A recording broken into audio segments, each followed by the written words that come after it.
And we're officially back. Sorry for missing the Monday episode. Patrick and I, we were sitting alone in the room for quite a while before we remembered that our good producer, Max, he wasn't able to make it on Monday. It took us a while, so apologies for missing the Monday episode. We didn't forget. We're going to be talking about the death of the Phoenix Suns, the death of the Miami Heat, the triumph of the Minnesota Timberwolves. Let's go. Some series ended in the meantime. Some other series are still underway. So let's just get into foul trouble.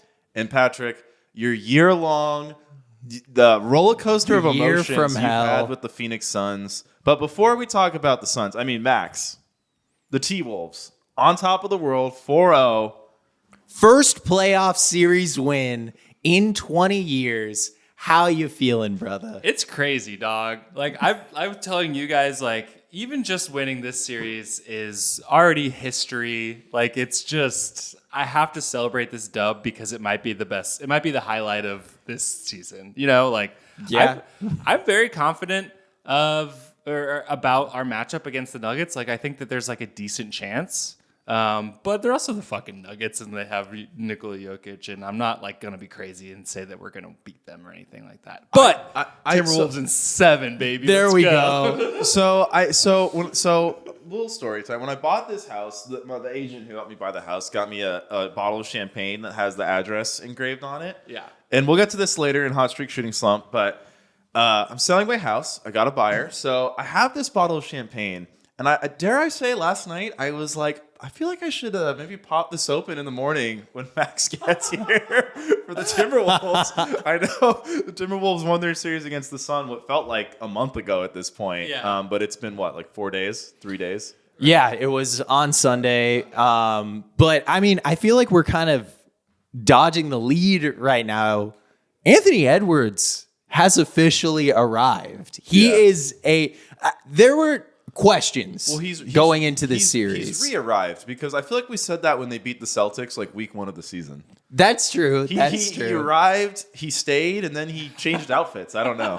when he was slapping the ground. Yeah. But coming into this series, I think the questions for Anthony Edwards is can the shot sustain over the course of a 7-game series against a veteran team? Well, let's check in on that. Shot 51% from the field and 43% from 3 on 8 attempts a game, which is just complete superstar shit.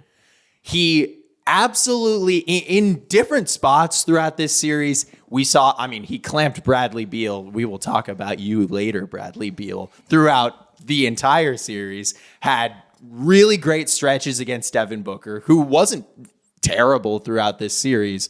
But I think the biggest thing is this dude can pass out of doubles. This dude can pass out of double teams. He consistently throughout, especially game 4, was always making the right read. Turnovers really were not an issue at any point throughout this series for him. And I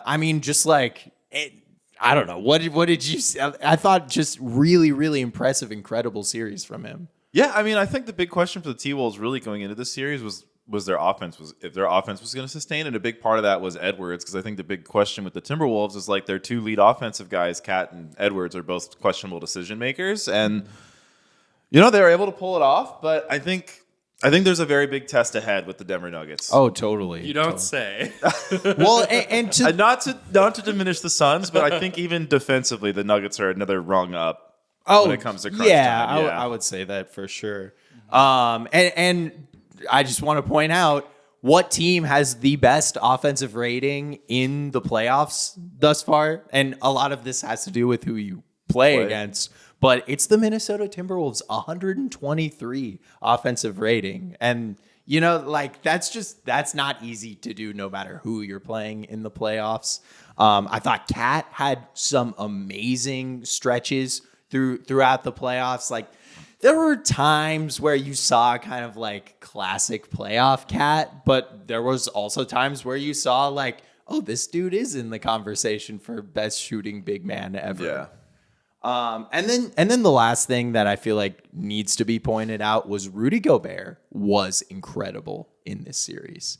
Every time he was on the court, he was just that was the story of the series. Was killed the Suns. Yeah, the Timberwolves point differential when Gobert was on the court was just exponential. Yeah, I'm pretty sure he had the best defensive rating of any single player. And he was like top 5, 10. I have old stats here. Yeah, he had at least on Sunday when I pulled this stat for our last podcast, he had the second best offensive rating of any player, 127.3, right behind Miles Turner. So the offense was clicking when Rudy Gobert was on the court. Yeah, I mean, the Timberwolves are awesome. The perimeter defense really came through. I mean, I guess shifting to Phoenix, I mean, this is a disaster. Complete disaster. I don't like where do the Suns? I mean, I guess we'll talk more in the offseason, but like Durant's getting older. Beal's on this giant balloon of a contract with a no trade clause. Devin Booker, everyone's saying he wants to be a Knick. That is just so not even a real thing. That like viral post that was going around like Clutch Points is like posting it.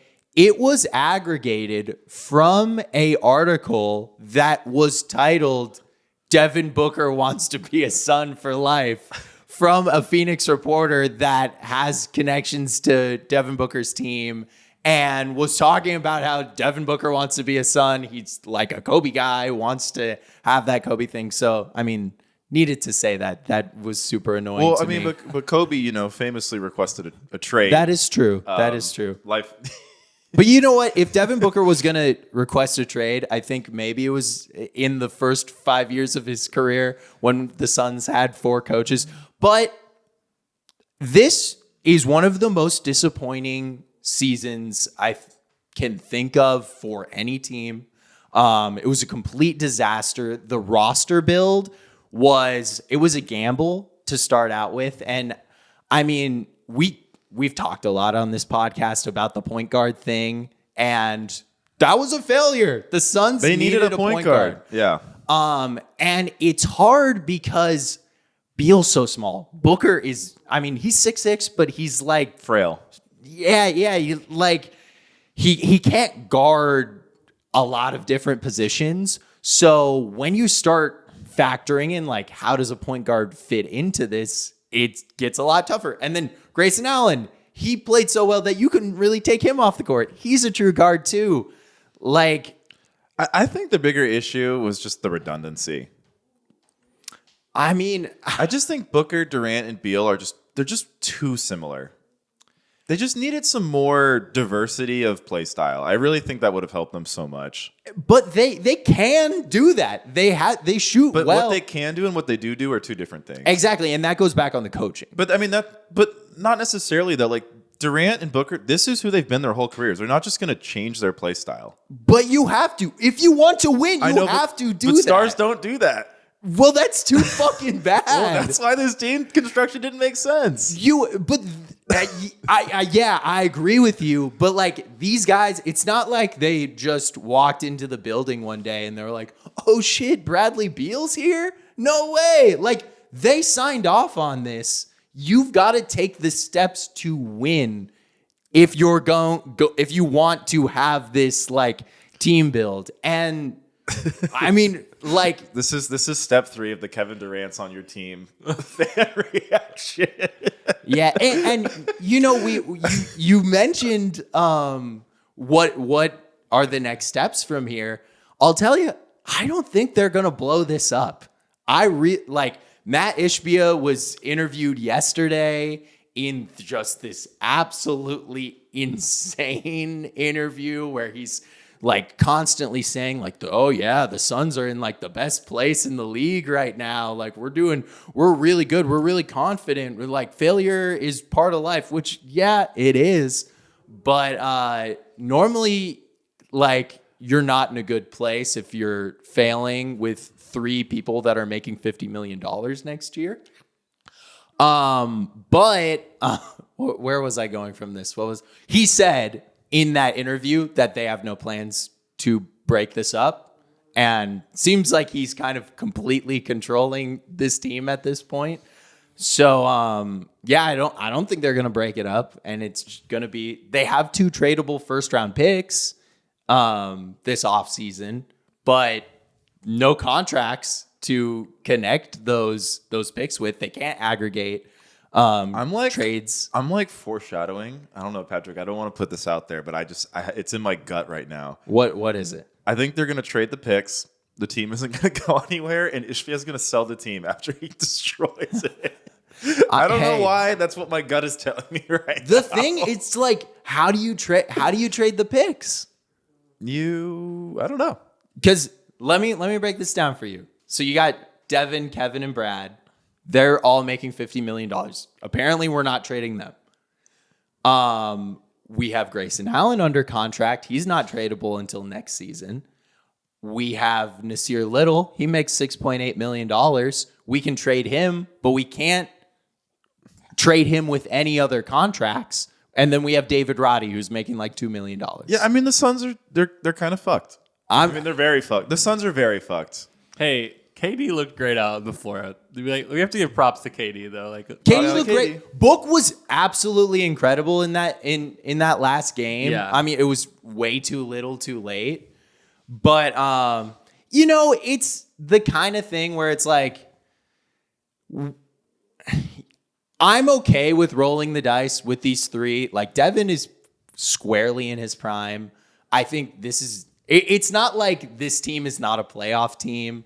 When you look back at what happened, the Suns missed on every single minimum contract that they signed, except for Eric Gordon.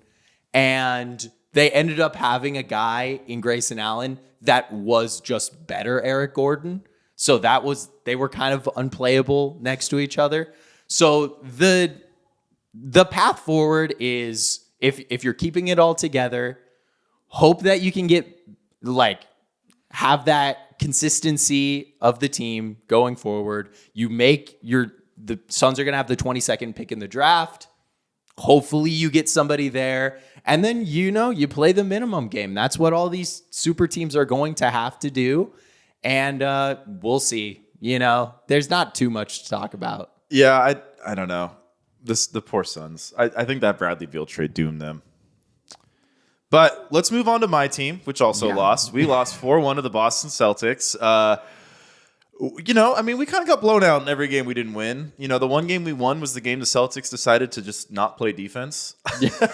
Well, and Kristaps Porzingis' disaster class. Yeah, the Tingus disaster class. The Celtics didn't play defense. But in the games where the Celtics decided to give effort, they demolished us as an amazing team. Derek White, just an absolute stud the last couple of games. Can we? You brought up Derek White's name, and I feel like we're not going to talk about the Celtics other than right now. Can we play a quick game of is X player averaging more points per game in the playoffs than Derek White? Sure.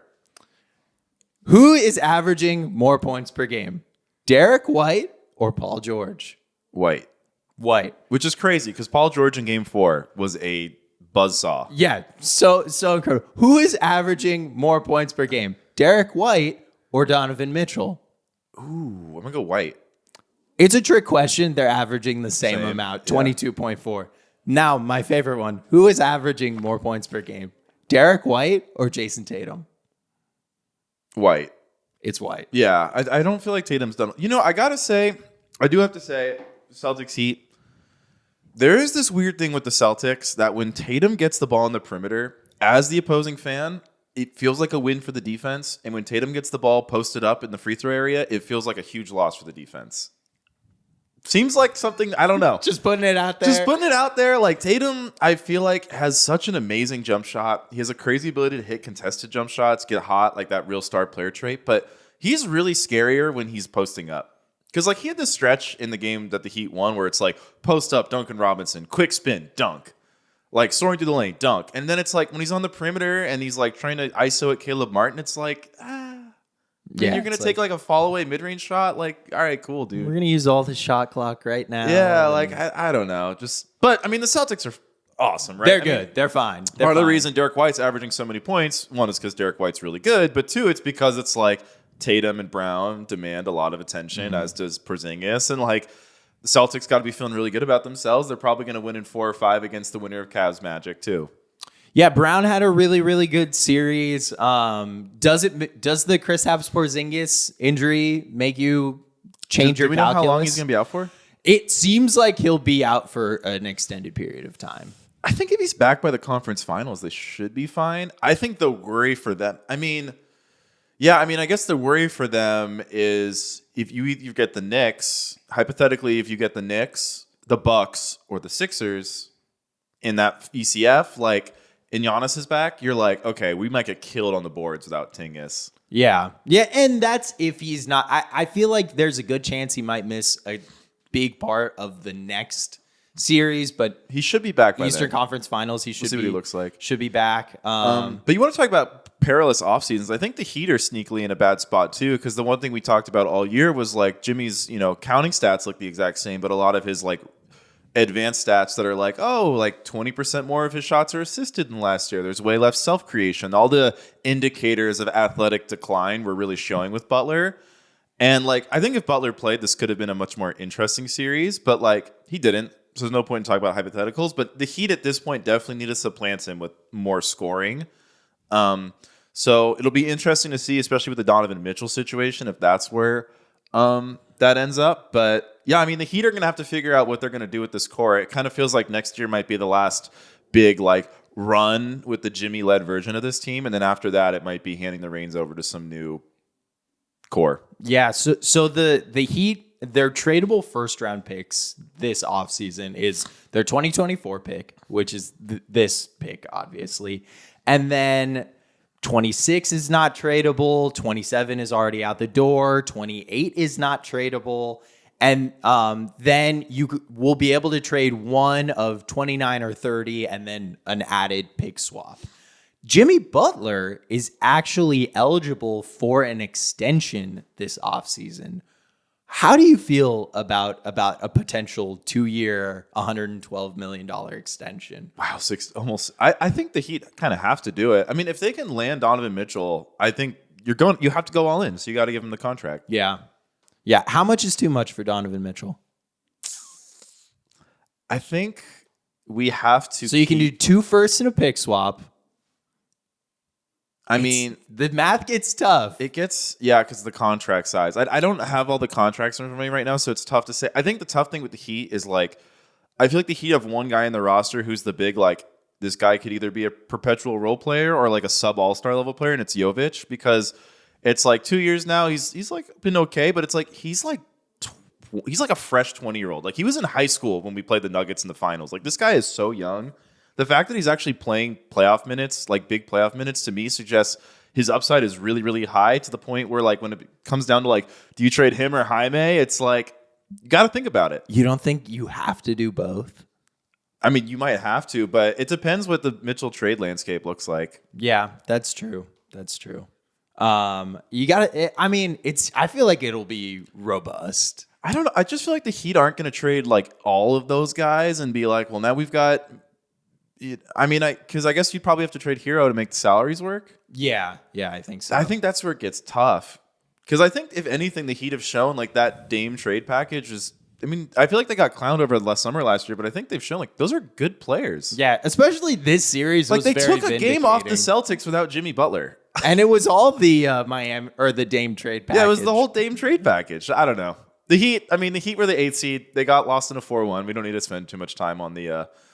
Rest in peace. R.I.P. R.I.P. R.I.P. We miss you, Dwayne. R.I.P. R.I.P. We miss you, Mikhail. We miss you, Pat. If you've never noticed, Pat Riley, right over my shoulder, Suns legend. Should we go to who the Timberwolves will be facing in? You want to go back to the Wolves, or do you want to stick in the first round? Just that series of Nuggets, Lakers. Oh, Nuggets, Lakers. Yeah, what a series! What a series! All 5 games were great games. I think we talked about this. It's the weirdest matchup in that the teams feel so evenly matched, but one team always comes out on top. See, I don't feel like they feel evenly matched. But then why is every game within one possession? I don't think it's this huge gap, Yeah. but don't you watch those games and you're the Nuggets are going to win this game, and the Lakers are up 20? I do feel when the Lakers are up 20, the Nuggets are always going to come back. But I mean, like 2 of the games came down to like contested mid-range jump shots. Yeah, That's like the epitome of this series could still be going. That's true. But the Nuggets haven't been playing that well. But I think part of the reason the Nuggets haven't been playing that well is because the Lakers are the only team that can play the Nuggets straight up. Here, this is what I will say. I was super tough on the Lakers all season, and I think that they did prove that they are one of the better teams in the league throughout this like end of season run. But I think that the weirdness of these games made it seem like they were a lot closer to the Nuggets than I think that they are. See, I guess the reason I think the Lakers are really, I don't agree is because the Lakers, unlike most teams, can play the Nuggets straight up where they can say, AD, you're going to cover Jokic one-on-one. Everyone else is just going to stay glued to their man. And the issue with that is you see the Lakers go up by a lot all early in these games. Playing that way leads to a lot of fatigue. The Nuggets catch up. The Nuggets win this war of attrition in the clutch. But most other teams, and I think the Timberwolves are going to have the struggle too, where I kind of think the Nuggets are going to be like, all right, Gobert, go guard Jokic one-on-one. See what happens. Yeah, I mean, I don't think that's going to go as well for Minnesota as that went for the Lakers with Davis, to be honest. Don't get me wrong. I am like trying to force myself not to pick the Timberwolves in this series right now because I think it's a great matchup for them against the Nuggets. Like you said, they can guard them straight up. I don't think the Lakers had anyone to guard Jamal Murray in this series, and Jamal Murray didn't have a great series. Like, he hit those 2 huge shots because he's Jamal Murray and that's what Jamal Murray does. But like, those weren't like vintage Jamal Murray games. It was like a couple quarters where Jamal Murray was incredible, but like, he's not going to have Austin Reeves and D'Angelo Russell to pick on in this series. He's going to have Jaden McDaniels up his ass the entire series. And then when he's trying to switch off of him, Ant is waiting. Nickeil Alexander-Walker is waiting. Like, those guys are clamps.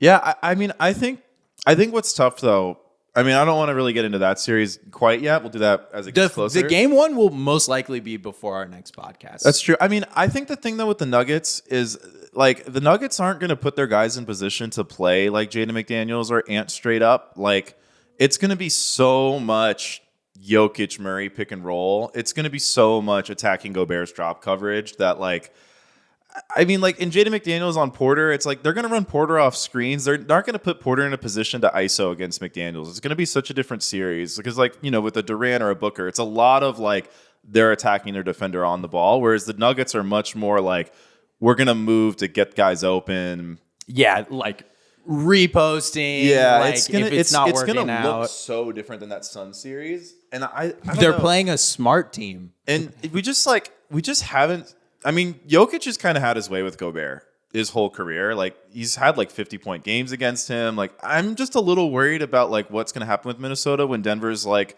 all right, yeah, Jokic can just post up over and over again. Yeah. But that's kind of like, that's what a lot of teams want them to do is Jokic tire himself out, post up over and over and over again. That's true, but I think the difference is the Nuggets have like a sneaky good defense. I know like statistically it always is like a weird up and down thing, but I don't know, when it's like crunch time. Yeah, I also think the Nuggets matched up like weirdly kind of better against the Lakers than they match up against the real offensive threats on the Timberwolves, because especially with the ankle turn from Kentavious Caldwell-Pope, we'll see how he's doing. But like, I already don't love that matchup against Ant. Yeah, well, I mean, KCP's a good defender. I think though we're gonna learn a lot about Ant though, because like LeBron was awesome that whole series. Yeah, as was Anthony Davis, and like, I know the Timberwolves were the 3 seed, but I don't know. I want to see if Ant can kind of do what LeBron did. Mm-hmm. Like, LeBron was really, really good. Davis was really, really like. Can Cat be as good as Davis? I don't like. That's the thing. I don't think they have to be as good as LeBron and AD had to be. I kind of feel like they do though, because their team is like there's more people contributing Defensively. and offensively. We'll see. I don't know. I'm Or not, at least in the I'm last not- series. I'm not quite as optimistic about the T-Wolves offense against this Nuggets defense, but we'll see. I don't know. Yeah, I mean, I think it's going to be a long series. I think if it gets to 7 games, the Nuggets will win this series. But if the Timberwolves can steal one early, if they can protect home court, I don't think anyone that predicts Timberwolves in 6 is crazy. I'm going to predict Nuggets in 7, but yeah, I think it's going to be a fucking war. Yeah, I think it's going to be a war. What's your prediction? Give me a prediction. Come on. I'm changing mine to Timberwolves in 6, by the way. Let's go. I'm going to go Nuggets in 5. Okay. That hurts me. Yeah, the more I think about Denver, I think where I separate from you guys is just how high I view the Lakers. So I view them having a tough series against the Lakers as not maybe as detrimental to the Nuggets' future outlook as you might. I mean, we just saw. My thing is like with that prediction is we saw Nuggets in 5 last year without McDaniels, without Naz Reid, and Karl Anthony Towns was recovering from an injury. He had just come back. Yeah. He had missed a bunch of time and then just But come Jokic wasn't quite 100% when they played last year. I don't know. I mean, the Nuggets are not as good as they were last year. Is that safe to say? I don't agree with that. They had a better record this year than last year in a harder West.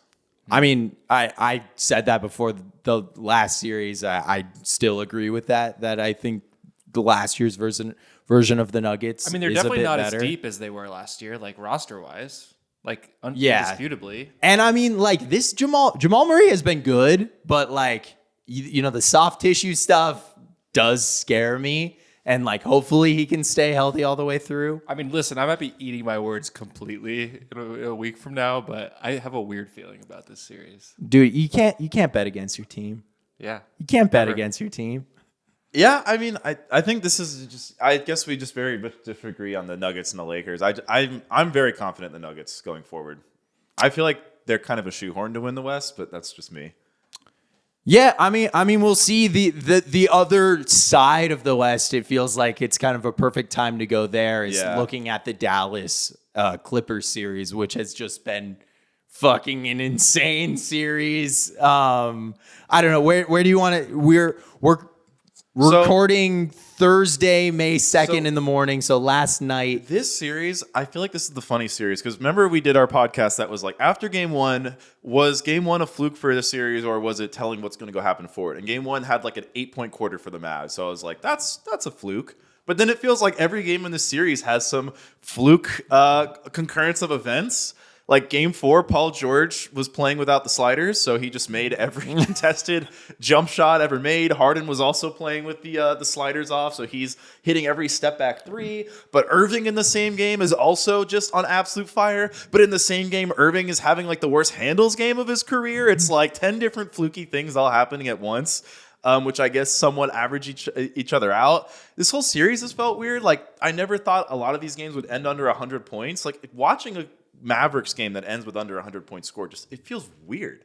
Yeah, I mean, since Luka's joined the NBA, his offenses are always top 5 offenses perpetually. I don't know, it's been a weird series. Mavs are up 3-2. I feel like the Mavs are going to close at home because we finally got the good Luka game, which to me Luka's been really rough in this series. He's been really by rough, Luka's standards. but I think because the most recent game was the good game, to me at least, I'm thinking that suggests his knee is going to start to feel better. He said if this was the regular season, he wouldn't be playing. They're at home, so I mean, but the thing about this series is I don't think the location matters. No. Staples Center, I feel like every game it's a neutral game. Yeah, both teams have won on the road. No disrespect to the crowds of the Mavericks and the empty seats of the Clippers, but it doesn't feel like the home court matters in this series whatsoever. Yeah, I mean, I walked away from game 3 saying, damn, that Mavericks defense is probably the best defensive team that I have seen in the playoffs thus far. Then they just completely lay an egg in game 4. And then we saw it again in game 5. The thing about game 4 though is I think it's one of those things where imagine watching that game without seeing a scoreboard at the bottom and just being like, wow, Paul George just hit a crazy shot.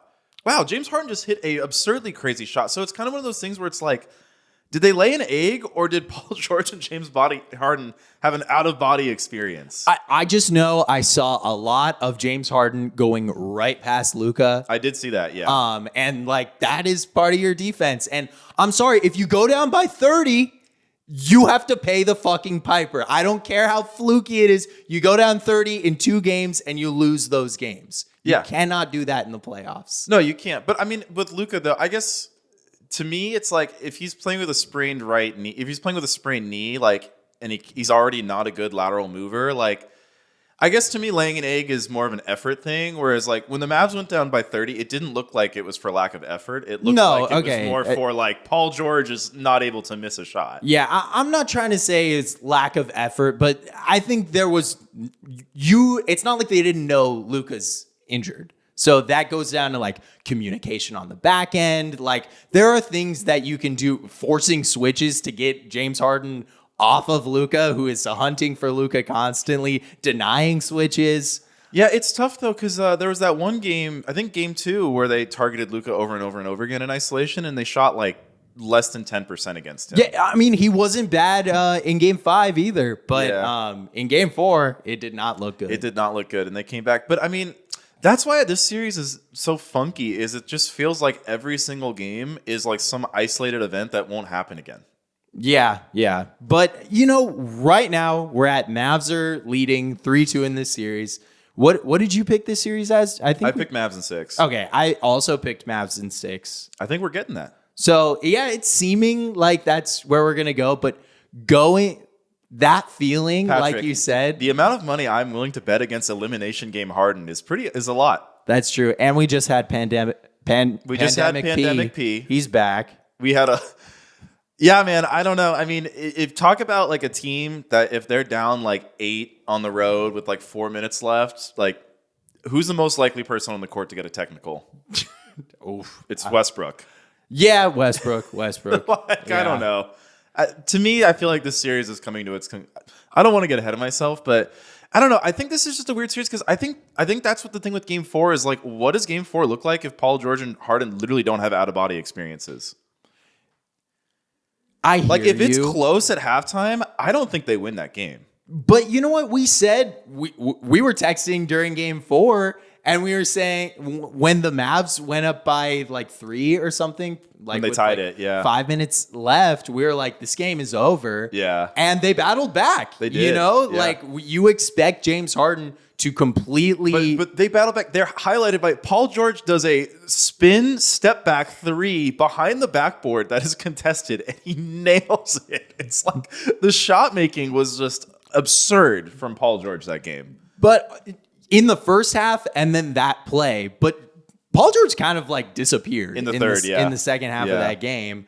And I feel like I got to get you to say a few nice things about James Harden. Oh yeah, I mean, Game 4. Harden, I think what's really like nice about this post Rockets Harden is his willingness to actually take the in-between shots. Like those 3 straight floaters. Yeah, insane. I think he had it was so 10 weird points every on time floaters. You knew it was coming.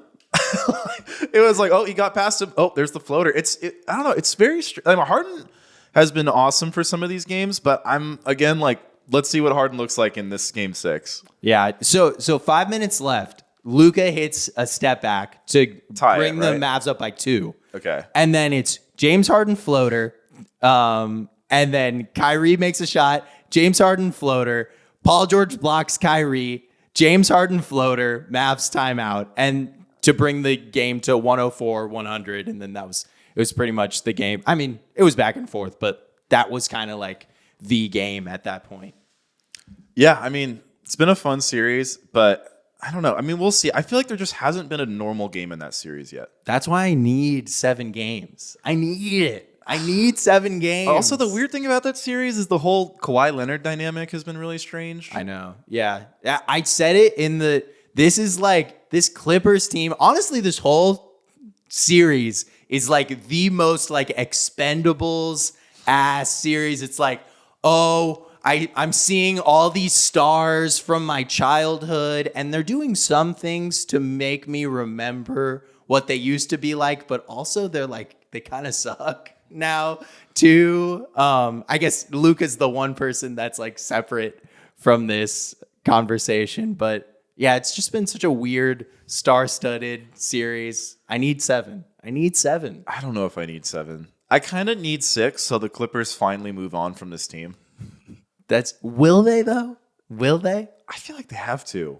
Like, how many times It's another year that Kawhi is on the fucking bench in the playoffs. Like, yeah, I mean, another year. Because remember earlier in the year, we were like going back and forth about are the Clippers contenders now when they were like really rolling, and I was like, I just don't think Kawhi Leonard's going to be healthy, and like, yeah, he's not. And I mean, I was saying that if Kawhi was there and healthy, they would be. And I think if we've learned anything from this series, it's that if they had a healthy Kawhi Leonard, they are definitely contenders because of just how many people that they have that can swing a playoff game outside of Kawhi Leonard. But unfortunately, Kawhi Leonard has the like worst janky Frankenstein knees that I'm so surprised. Like, I feel like this is another, like, we talked about the Suns, we talked about the Heat. The Clippers signed him to a huge extension. Yeah. And not Paul George. Yeah, I mean, I'm sure they would have liked for Paul George to sign an extension. See, I the way I felt about the Clippers for a while, and I think the Harden trade helps alleviate it, but they kind of have that Suns thing to me where I feel like Leonard and George are a little too similar in terms of their shot diet. But I think that's been a problem with their team construction since the start. Yeah, for me, it's the overlap that I think is untenable for them is less that because Harden shoots so many threes that I'm like, okay, like I like threes. It's when Kawhi's playing with Harden, those two guys slow the game down to a slog that I feel like is also kind of untenable. Yeah, that's the weird thing with them is like the eye test never matches the stats. Like this whole season has been wow, I'm kind of impressed. Like when Westbrook's on the court, they get moving. It seems like the offense is really flowing. There's a lot of energy. They're like bouncing up and down the court. But then you look at the stats over the course of the season and it's like, oh, they're losing the Westbrook minutes. But when you watch the games, it feels like they're winning them. It's such a weird, weird, It does feel like they're winning them. It always feels like they win the Westbrook minutes, and then you look at the box score and you're like, oh, they got outscored by 8 when Westbrook was on the court. I guess I would rather that than just it match the box score. Yeah, right? I don't know. They're just such an enigma of a team. But you know what? Because I'm so high on the Mavs, I'm guaranteeing the Clippers win Game 6. There you go. I do think another thing that I've learned is I was super high, especially going into this series on the Mavs. I don't know if I said it on the pod, but I definitely said to you that they're like my third team of just like whoever's winning the championship, it's going to be 1A, 1B, Boston and Denver. And then I had the Mavs right there. I don't think the Mavs can survive a Denver series. Oh, I don't think so. Or honestly, I don't know if they can survive a Minnesota series if it got there. I just like watching how effective Zubac has been in this series for like a guy that's really not that special of a player. Like I've seen DeAndre Ayton take you out of multiple playoff games. Like it's just like Gafford has not been that world beater that I thought he could be in moments. But Lively has been incredible defending the rim. Moments, defending the rim. Yeah, defending the rim. Lively has been just on unreal. Offense, it's been kind of a mixed bag of contribution. Yeah, I feel like Kleba's honestly been their most reliable big. Offensively. Yeah. It's important to separate the offense and defense. But he survives on defense. Yeah, I don't know if Minnesota will probably test him a bit more in that regard because Minnesota's a little bit more prone to forcing shots at the rim than the Clippers, who are very comfortable like bailing out the defense with mid-range shots. But it's funny because Luka is there. I feel like they never switch on to Kleba. Yeah, but I mean that's the thing with the Mavs though is like there is a part of me. I know we're talking about Leonard's health too, so to be fair to the Clippers, but like if Luka's at 100%, like I kind of feel like maybe this series is already over. Yeah, I mean, without Kawhi, Yeah, without definitely. Kawhi. Yeah. Or maybe not definitely, but Lucas just hasn't been himself outside of one of the games. Yeah. So we'll see. I mean, that's Luka fraud. Is Luka Doncic a fraud? I can't.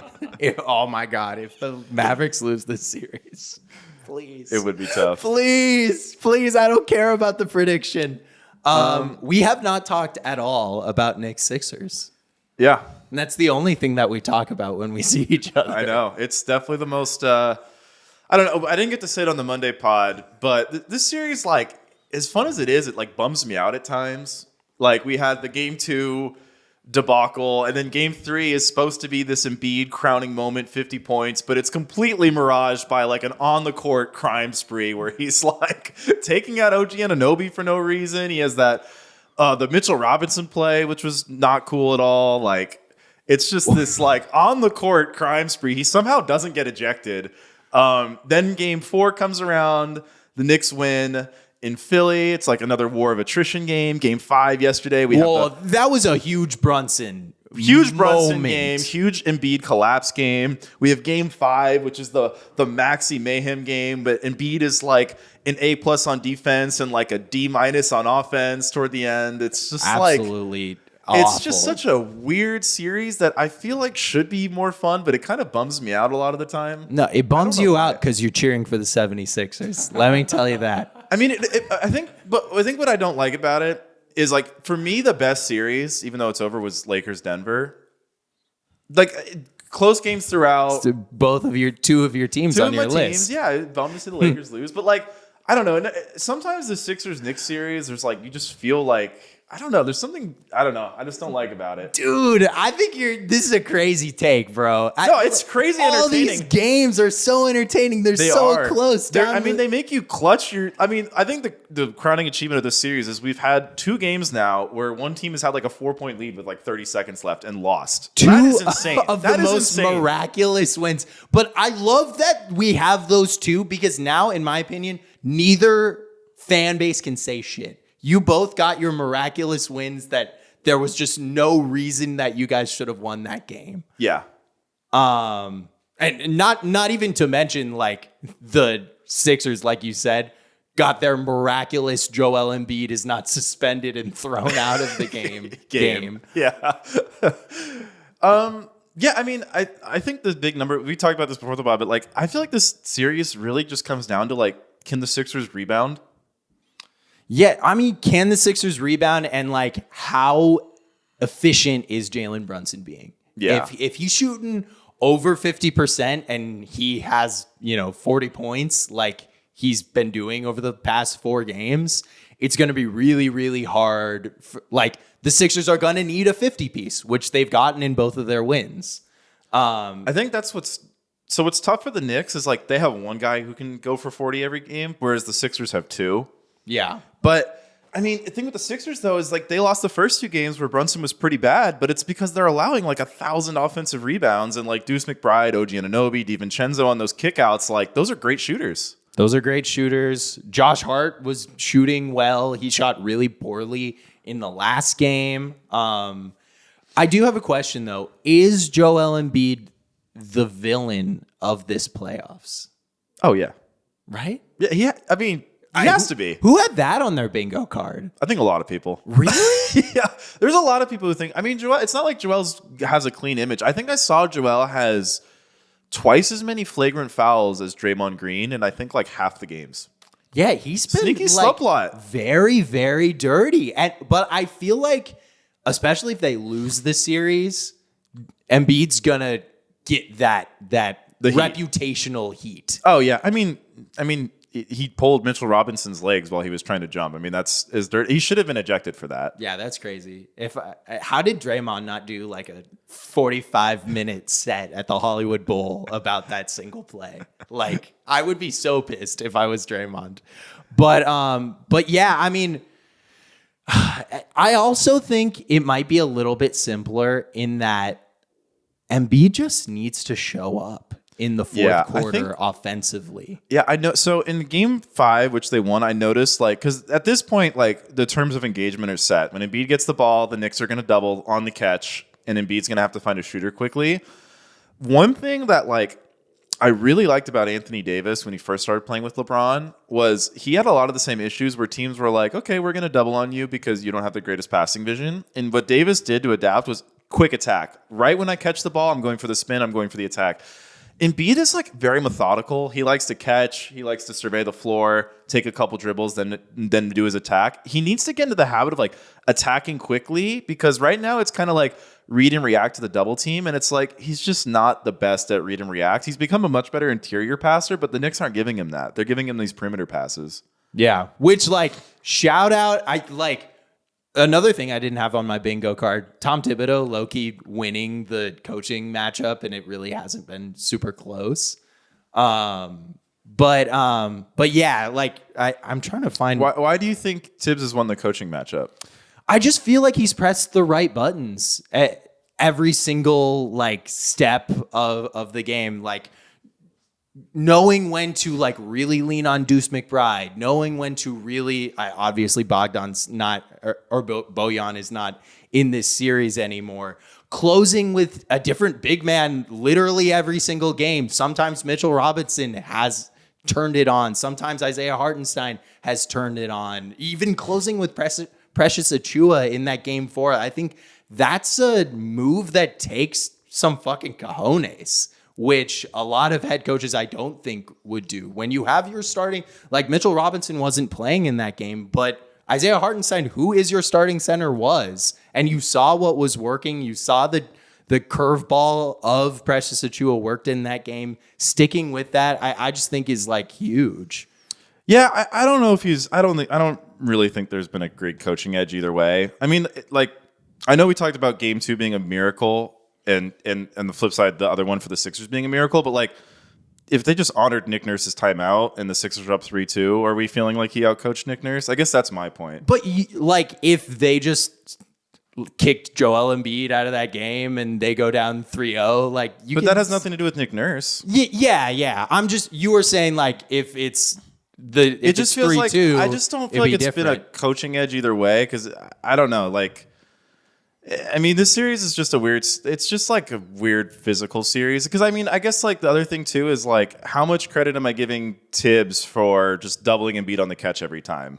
Yeah, I mean, it's a superstar. That's what you're going to do. I will say I liked Nick Nurse turning to campaign when he did. He's been really good for them in the few minutes that he's played. Going away from Buddy Hield was the move, and that's also a little tough when it's like your gigantic midseason edition. I think the one thing from Game 5 that to look out for the rest of the series is the Sixers have been getting killed in the Paul Reed minutes.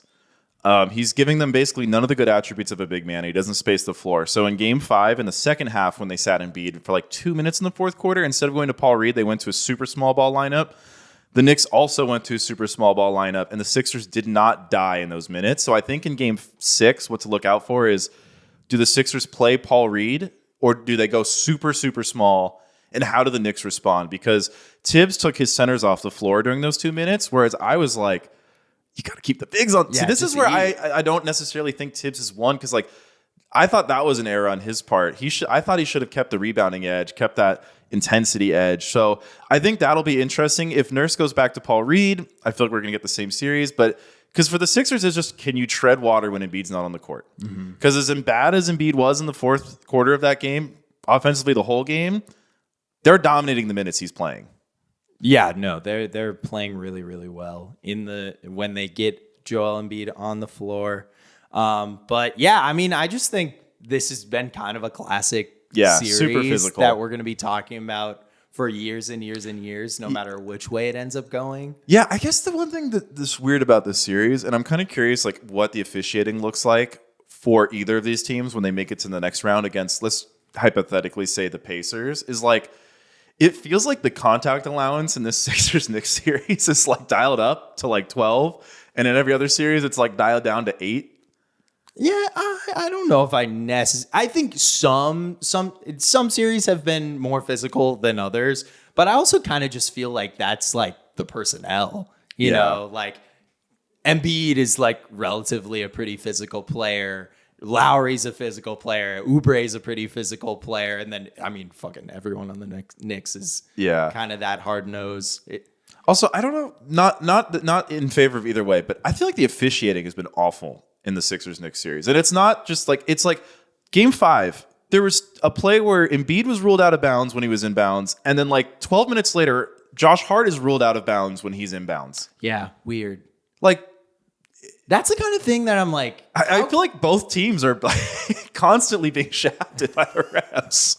It's like, why isn't that kind of thing just automated? That's what I don't get to. I think that's the other part about the series that's been weird is like the officiating has been really weird throughout it. Yeah.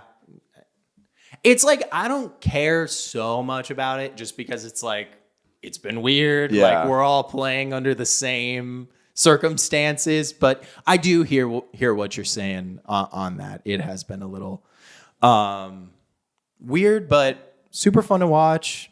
Fucking, we'll see what happens. I don't even... Yeah, we'll see. I feel like... I think Destiny is pulling us toward a Game 7. Yeah, most likely. Who will have more fans in attendance of Game 6, the Knicks or the Sixers? I say the Sixers only because Michael Rubin's been buying tickets for Sixers fans. Did you see but that? But if he hadn't been, I think the Knicks would have been. Did you see that like viral video that like Chris Brown like bought all of the tickets at like Quavo's last concert and just like no one was there? Oh, he pulled a 50? Yeah, is it gonna be like cent? is it gonna be like that? Like, I don't know. Dude, yeah, I feel like this series is a black mark for Philly sports fans. It's a huge black I feel mark. like usually in the like Philly, New York sports rivalries, the Philly fans are really obnoxious and do shit like that. But I feel like New York has completely owned the fan rivalry here. It's been a really, really tough look for not a basketball town, I guess. Not a basketball town. Not a basketball town. Are we doing Bucks best Pacers. take, worst take? Do you want to talk about Bucks Pacers at all? Bucks Pacers. No, I don't really want to talk about Bucks Pacers. Okay, that's fine. Do we want to talk about Pelicans OKC at all? No, not really. No, I think the only thing to say about that is the first half of Game 1 of Pelicans OKC tricked a lot of people into thinking it was going to be a close series. I have a take, Patrick, and you can put me on best take or worst take for Monday. Okay. If the Pacers lose this series, I think Tyrese Halliburton should be permanently banned from Team USA. Wow. Wow. Why? Just because it's a If bad you lose loss? to the Bucks without Damian Lillard and Giannis, honestly, you should be banned from playing in next year's playoffs. Wow. That's pathetic. Yeah, I mean, it's not like the Pacers If you're have, like, Tyrese this Halliburton, super team. if you're Tyrese Halliburton and you're shit talking, what was it, Wally Zerbiak for saying Yeah. you're not a real all-star in a series where Patrick Beverley's like, you're not that good, and then actually scores as many assists as you do. Come on, man. Okay, I'll listen to it. I got to see how they go out, though. This is a redemptive take for Wally Zerbiak. Suns legend. Timberwolves legend. Yeah, I do feel a little bad that we don't have many words for Cavs Magic. Oh, I didn't even think about that. Talk to me about Paolo Banchero. Okay, hilarious Game 5. Paul Banchero has this out of body. He's hitting every mid-range shot under the sun. It's like back and forth. Donovan Mitchell's missing like some pretty typical Donovan Mitchell Can shots. I say what you texted in the group chat? Yeah. James texts, is Paolo Banchero like having an Anthony Edwards moment? Well, because I didn't want to say Michael Jordan. But Yeah. Ant's like a high bar, you know? It is. It's a super high bar. Banchero's awesome. Max is in that group chat. And Max told me to not disrespect Ant ever again. Yeah, I said nice try. Ant's 1 of 1, but whatever. Yeah, I mean, I don't think Banchero's Ant, but hilarious game because, like, the Cavs Magic, you know, like, I hate that phrase. It's like, it's not a series until the road team wins, but that's why that phrase exists because it just feels like it's trending toward Cavs in 7. Like, the road team doesn't shoot as well as the home team. Nonetheless, Banchero's hitting, like, contested shot after contested shot. And finally, it's like the game's getting really tight, and the commentator, Banchero spins, steps back, shoots, air balls. It's like the craziest, funniest call ever. But no, he had a ton of close shots. He's the only reason the Magic had a shot against the Cavs, and that series is just trending toward Cavs in 7. Is Evan Mobley a center? Evan Mobley. Okay, Evan Mobley's kind of awesome. I don't know how to describe it. The speed in which he ascends vertically is really fast. It seems like he just gets up quicker than anybody. Yeah. It's like when he jumps, it feels like he hits the apex of his jump really fast. And like he just has these like crazy quick putbacks where the defense is like, I didn't even know you had the basketball yet. Yeah, I just thought it was really noteworthy that in the game where Jared Allen is not playing, Evan Mobley basically saves the Cavs season because he's playing at center. A man that is 6'11", that does not shoot threes, is playing successful minutes at center. Kobe Altman, maybe you should make some moves. I don't know. All right, before we get to Hot Streak Shooting Slump. We haven't done, it is the end of the month. We haven't done best take, worst take. Yeah, Patrick and I completely dropped the ball. Can we bring it Monday? I did not. We can. Except I have mine which I think will win. Do you want to just say it then? Are we completely done? You seemed like you had a thought on. No, so it's really funny, Patrick. You have a new coworker at Bucket Squad who's a Cavs fan, and he does not like Donovan Mitchell. Damn, I have not. It's really funny. It's like Donovan Mitchell doesn't make anybody better, and I'm like, I kind of feel like people benefit from playing with Donovan Mitchell. I don't know. No, that's like elite copium right there. That's someone who has lost LeBron twice right there, getting ready to lose Donovan Mitchell. Okay, my worst take of the week is going to none other but the beguiled Bradley Beal, who said. Oh yeah. It's just like there's no way this can't win. He ain't been swept a day in his life. I've never been swept a day in my life. I'll be damned if that happens. Well, and he did say in his exit interview when he sat down in the chair, he said, "Well, I guess I'll be damned," which is really funny on Bradley Beal's part. But that's got to be the. Has he been in the playoffs before? He has. He was the beneficiary of a sweep. What they won that game? The Wizards won that series? I feel like the Wizards. I think they won. I actually have a stat. Weirdly, so I pulled when I gotta find this. When Josh Hart had 17 rebounds in Game 4, I was like, "Damn, Josh Hart is only 6'4". How many people have had 17 rebounds in a playoff game that are 6'4" and shorter? Beal is one of them. The last person to do that was Russell Westbrook. He had he had 21 rebounds against Philly in that series in a win. So I don't know. So they must have won one. They had at least one win. Yeah. But yeah, Russell Westbrook, Rajon Rondo, Jeff Mullins, Sam Jones, and Cliff Hagan. That's 3, potentially 4 Hall of Famers. Good company, Josh Hart. Josh Hart's awesome. Josh Hart's so awesome. He's Brunson's awesome. So do you want me to run through the worst takes of the month, or do you? Let's run through the worst takes. Let's just crown a winner. Okay. Real quick. We're accepting Bradley Beal as the Bradley entry Beal for this week. Okay. Okay. So first we had Nick Wright saying Lakers should want the Nuggets in round 1. I think we've seen that was a terrible take. Yeah, that aged well. And then we also have. Sorry, let me pull this together here. Kenny the Jet Smith. Luka is not an all-star starter. Whoa. Pretty bad. Or all-NBA first team. Sorry. I'm pretty sure it was all NBA first okay. team. Yeah. That's a wild take. Yeah, that is rough. I forgot about that. That's pretty bad. And then I don't know which one of these two won, but we had RJ saying that the team that loses has the advantage. Okay, that was a bad one. Oh, yeah. But also we had Scalabrini accusing Spo of trying to injure Tatum by making Drew shove Caleb. Oh, yeah, that was a good one, too. That was a saucy take. I want to say the other one had won that week, but we'll lump it in for now. That's a pretty bad take. It can be in here. Okay, so yeah, and that's all of them, if I'm not mistaken. So it would be RJ saying team loses has the advantage. Luka is not an all NBA first team. And also Gil Arenas saying that this is the worst MVP of the last 40 years. Okay, I have my worst take. Is that it? Yeah, that's it. Gilbert Arenas. For me, that has to be the worst take of the month. Has The Gilbert RJ one Arenas- at least has the component of the losing team gets to make an adjustment. The Nick Wright one at least has the component of you're going to have to face them eventually. May as well do it early.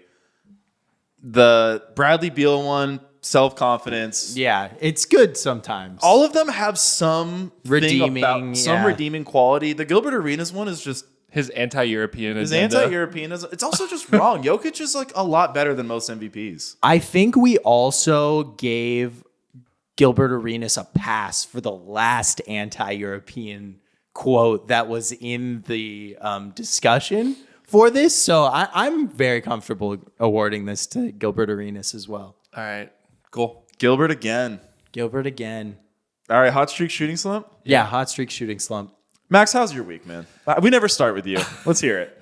Bro, as I mentioned before, this is the best Timberwolves season of my entire life. Best week of your life? That is not entirely true, but I'll allow it. I mean, like, of my, like, You weren't grinding tape in 2004?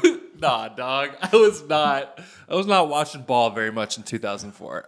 So, you know, this is history for me. This is amazing.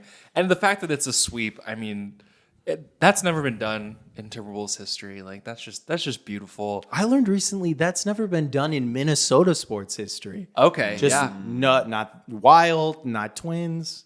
Well, Yeah. I guess in the NFL with one game series, it's a sweep if you win, no? I guess. Everybody knows that Anthony Edwards is the shit now. And I love that. Best two guard in the league. I mean, you know, it's going to be one of those things where Yeah, did it hurt seeing the crown get handed over? It did hurt. It did hurt. And it especially hurt when he did, and I haven't said this yet, the best dunk I have ever seen in my life. I would argue best dunk ever. when that happened, I yelled loudly, as you do. And my dad's like, I don't think I've ever heard you yell that loud before. I was watching it with my parents. It was crazy. Like a dunk that good. Switch hands, Yeah. open yourself up to the camera like a true showman, driving past a former scoring champion over Kevin Durant? Yeah. What? Yeah. No, it was crazy. It was a top dunk. It was beautiful. Somebody had to take over being Devin Booker's father Yeah, I from guess. Luka. So I think we need to have A marriage. A Mavs Timberwolves marriage in the conference finals. It's what we need.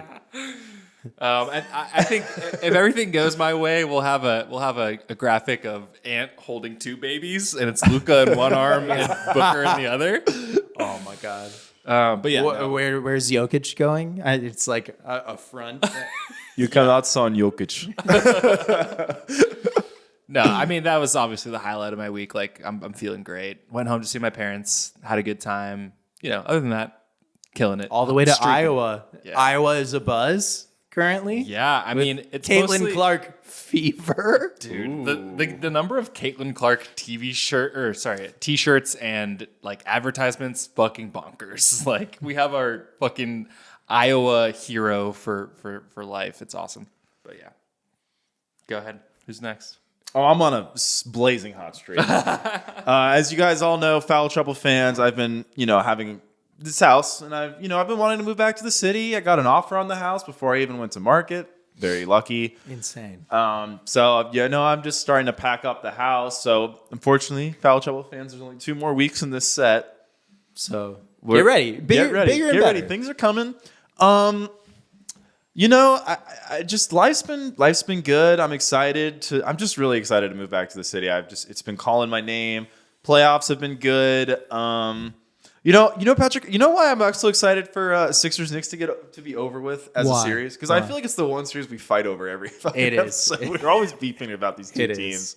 Well, them and the Lakers. And the Lakers, I'm sad about them being gone, but now we're not going to spend 20 minutes arguing about if they're good or not every podcast, which I think is good for the listeners. I gotta say, it's completely your fault because you made me adopt an Eastern Conference team, and I adopted the Knicks. So I have to I have to yell about them. So Max has to turn down my mic. But see, the other thing I don't like about Sixers Knicks too is like, I'm a New York guy. I hate the city of Philadelphia. Like, I just wish my guy Joel didn't play for. I wish he played for literally almost any other team. Maybe he'll make a KD to the Warriors-esque. What if he played for Denver? Let's see it. Jamal Murray and Michael Porter Jr. straight up for Joel Embiid. Yeah, no, I mean the playoffs have been awesome. It's been a lot of fun. I'm sad about the Heat, obviously, but I think the way the first round coming to an end, it's going to reunify the pod. Yes. It's going to be good, and I'm excited. Yeah, I'm excited too. How was your week, Patrick? It was not good. What? New house? It was not. That is true. I moved on Tuesday. Tuesday was like my big. I mean, obviously, it was the end of the month, and I moved all my furniture and stuff, and it was good. Like, I'm so excited about my new apartment. It's beautiful. I love it so much. But just the act of moving was so stressful and exhausting. So that was one thing.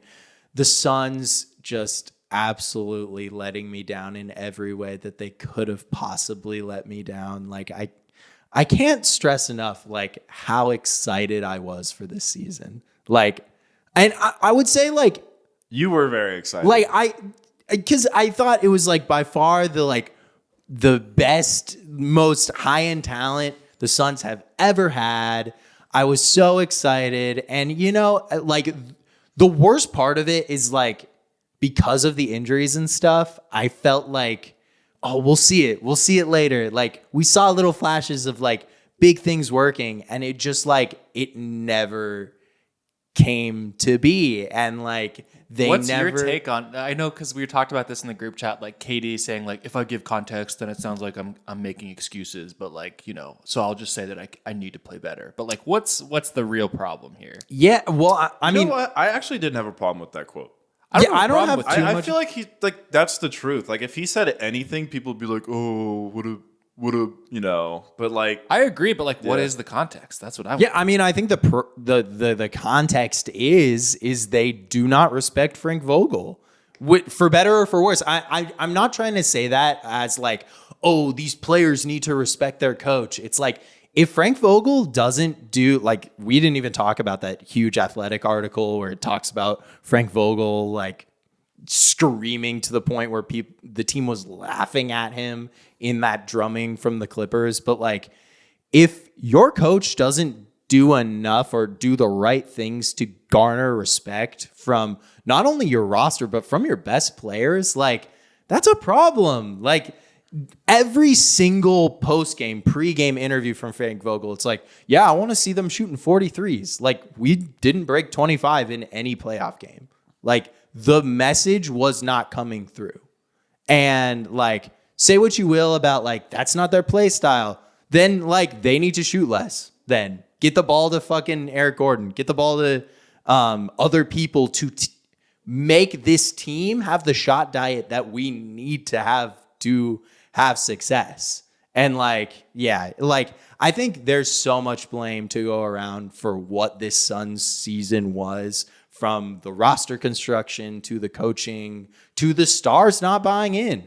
But like, at the end of the day, it's like that we can't change. So we can't change the personnel really.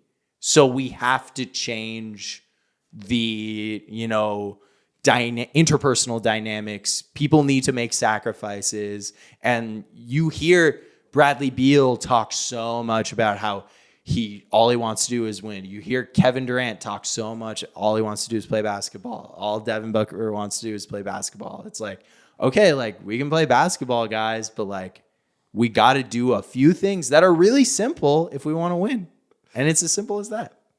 I love how Patrick's Hot Streak Shooting Slump is like press conference quotes. Yeah. It's like the Suns are just, it's like for my Heat, like I just lived on such a high from winning one game that I was like, it's all I need. It's all I need to shit talk Boston fans for 2 days and now I'm good. I already accept defeat. I mean, being on a pod is like, it really changes up the way I usually go about an NBA season. Because obviously, like, I'm a huge fan. I watch so many games. But usually when the Suns are eliminated, I have the chance to kind of take a step back and kind of just box score watch for the next week or so, and maybe just take my focus off of basketball because I'm upset. Like, I'm sad.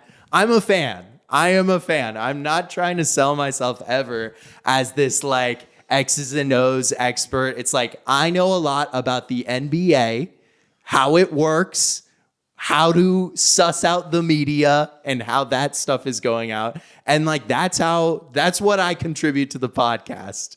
And when it's like this, it's just tough. But yeah, shooting slump, but a lot of good things happen this week. It's a shooting slump that I feel like is about to set up a multi-week hot streak for It's true. I have had so much fun watching the playoffs. The playoffs have been fucking awesome, and they're only going to get better. But yeah, I needed to get through this. Who's your team now that you? It's his Knicks. It's my Knicks. Okay. What happens if your Knicks lose though? Are you gonna hitch? Who are you hitching your wagon to in that hypothetical? Who am I hitching my wagon to? Knicks are gonna win. Who will we have left? I mean, you probably aren't gonna have to unhitch. Yeah. Just in Knicks. the let's say 20% chance. We'll have Knicks, Sixers, maybe. I mean, if the Magic get through, I would love to Don't hitch your support wagon that to the Magic. underdog. That is not a fun wagon to be a part of next That's round. funny.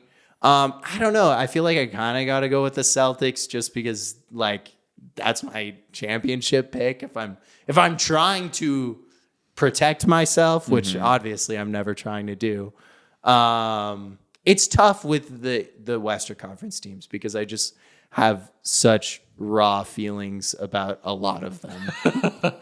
I love this Timberwolves team. Honestly, this Timberwolves team is awesome. I don't know. I'm not ready to go there yet. Oh, this is so sad. I don't know. I'm in a good mood. You know, I got my Nuggets, I've got my Mavs, I've got my Sixers. I've also got my Knicks if they win. Yeah, you've created a reality in which you can never be truly sad. Well, I've created if the a Celtics, reality. If the Celtics win the East and the Clippers win the West, I will be legitimately sad. There is a reality where I am sad. That would be so insane. That would be insane. I just, as much as I have been rooting for the Clippers in this series, although I did choose the Mavs, I cannot see them winning. They could win this series. They could. Yeah. But there's no freaking way they could win 2 series, right? Right? I don't know. It's you get Kawhi back. If they win this series and Kawhi gets healthy, You're playing the Thunder. they could beat OKC. Oh, maybe Thunder is the team that I hitch my wagon to. I would say don't start sentences with "if Kawhi gets healthy." Yeah, no, you know what, totally. Max? That's what I would say. Smart man. We gotta wrap it up. We're gonna wrap it up there. I hope you guys enjoyed this episode. Apologies again for missing the Monday episode. We'll be back on Monday and Thursday next week. We'll be talking about the results of the Sixers, Knicks, the Mavs, first round. Clippers, and The start of the second round. start of the second round. Maybe we'll even talk about Indiana for once. I don't know. Maybe. Maybe We'll see. Maybe not. All right. Force our hand, Pacers. Peace.